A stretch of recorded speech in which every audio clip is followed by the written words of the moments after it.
Education and this week's Ask Anissa video column. And this week, what I'm going to do is answer a series of questions that several of you have either texted, posted on social media, or emailed me while I was on a recent fire job. As you may know, I do travel some and help people when it comes to doing like coming on site and doing training. And there was a really great company that had a very large, their first really large fire pack out job. And so they had us come out and work with them on site and do packing out. You may have seen some other videos on my YouTube channel and the inventory, this sort of thing. And I did some videos and some live on Facebook as well on the Firehouse Education page that you might want to go check out if you haven't seen. So the questions that came in I thought were really good.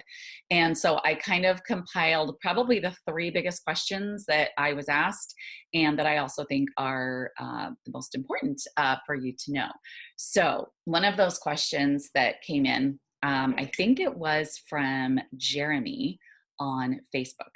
But anyway, Jeremy had asked about what kind of PPE gear did you need to have on a fire job. What I want to talk about is because I really can't answer that question unless I'm on a particular job to know exactly what kind of PPE gear that you need to wear, because it's going to depend on the job. However, I will tell you this, I see way too many people in fire jobs without any PPE gear on.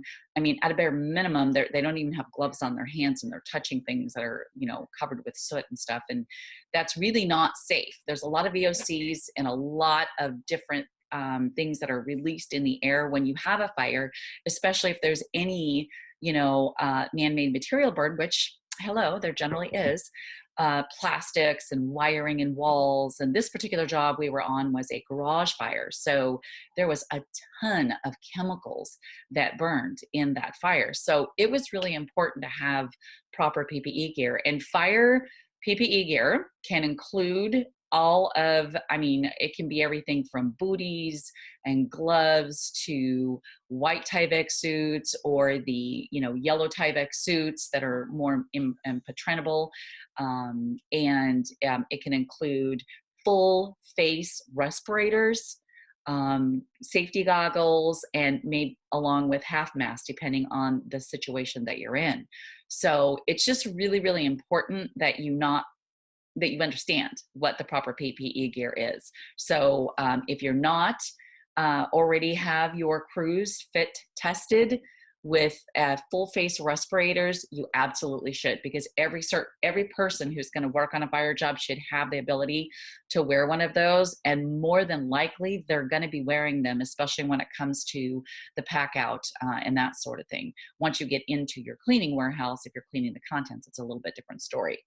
Okay, so the second question that I got asked a lot was, how do you keep all of the things straight? How do you handle the magnitude of log destroyed and inventorying all of the boxes so that things don't get mixed up and that sort of thing? Well, definitely important. I cannot stress enough to be detailed when it comes to inventorying your items before you remove them from a fire, including the log destroy. That's very important. What I always like to tell people and students is, if you think you're being ridiculous and overly detailed, then you're probably doing it right.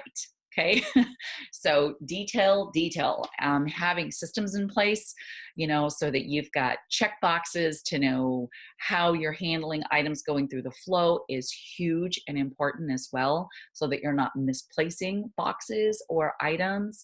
The other thing is your photo inventory. And there are a lot of programs out there, and I'm actually checking into one that I'm very excited. Hopefully soon I can talk with you about, but I have a little bit more to do with learning that program as far as the inventorying goes. In the meantime, you can set up a Microsoft Word document to be able to track your cleaned inventory that you're logging in your box numbers.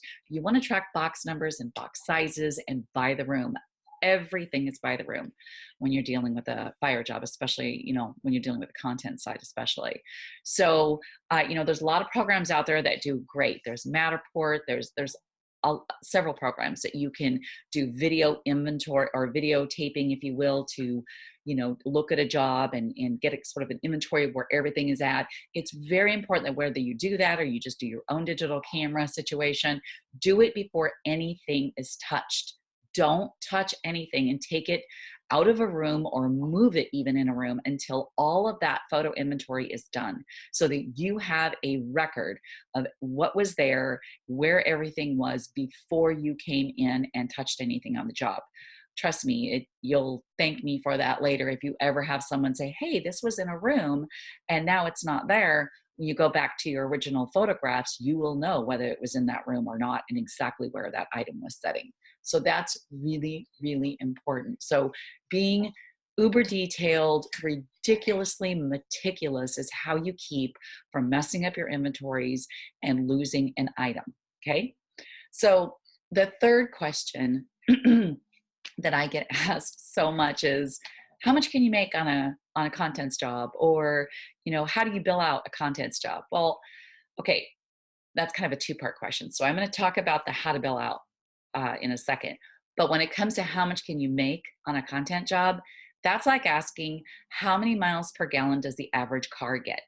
To average it is really difficult, and to say how much you can make on a content job has so many variables that, it depends on the size of the job, how much was log destroyed, how much did you wind up cleaning, how many are specialty items, and how many specialty contractors do you have to, or applications do you have to, put into the job to clean it, how many items someone has in their house. You can have two houses, both 2,000 square feet, and to have both very, very different amounts of contents in them. So you'd have very different amounts of billing for a content job in that scenario.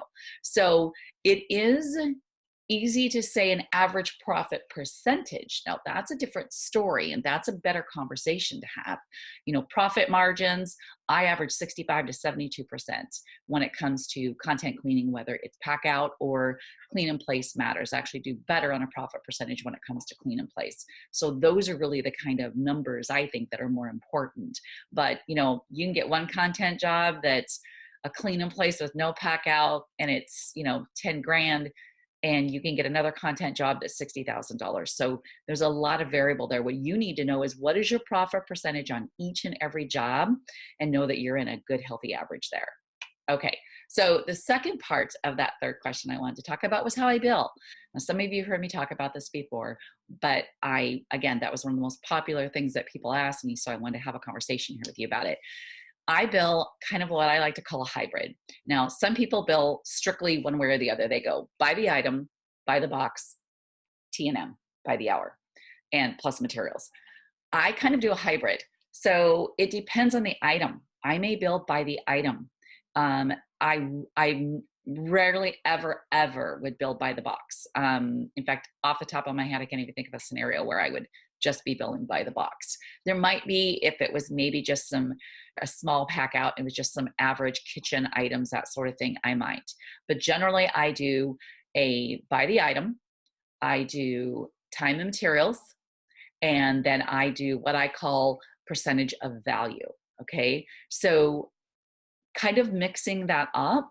And also I do sometimes use a specialty contractor, like a piano person or a grandfather clock person or a taxidermist. So then I would put their invoice plus O&P 10 and 10 on top of their invoice in my bill and bill for that. So I kind of do a hybrid, and I've never had a problem with my bills. I just don't. And I've done contents all across the country. And I think that part of the biggest reason is that I am very detailed in my explanation of everything. And I also get them their bill very fast, which usually blows their mind. Oftentimes content billing doesn't come in for several months, and I usually get it to them within 7 days so of the job. So they're pretty tickled with that. So they get their claim closed quickly.